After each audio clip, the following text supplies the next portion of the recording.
Hi, I'm Mary, a librarian and book reviewer with a focus on stories written for kids, tweens, and teens. Today I get to share with you this book called Ramblin Red, written by Michael Easterling. This is the story of a boy called Milton who is transitioning into life in the country from life in the city. And it's not very easy for him to switch middle schools, especially when he is the brightest and smallest in his grade. But he doesn't let that get to him, and instead he decides to turn his attention inward to a story that he's writing about a character named Ramblin Red, who lives in the Wild West and has all kinds of adventures.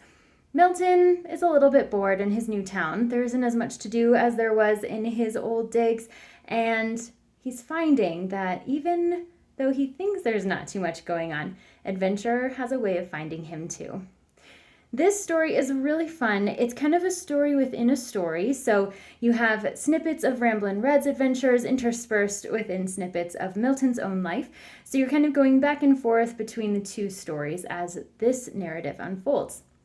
It is written for a middle grade audience, so there's a lot of dialogue propelling the story, and that keeps everything moving really nicely. Also, readers learn a lot through this story, so you have characters who are teaching Milton various things like orienteering and backpacking, and then just kind of about science and the world at large. So he's very book smart.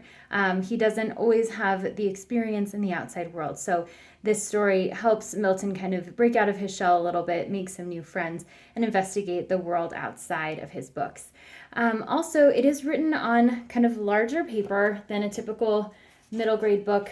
The font is pretty large, so that's nice to read. There are not a lot of images, but the way that the writing is done, it's very easy to picture what's happening inside of your imagination.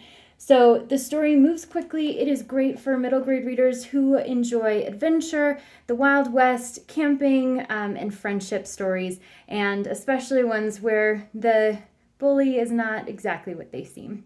So if this story sounds like a great fit for you, I hope you look for it at your favorite bookstore.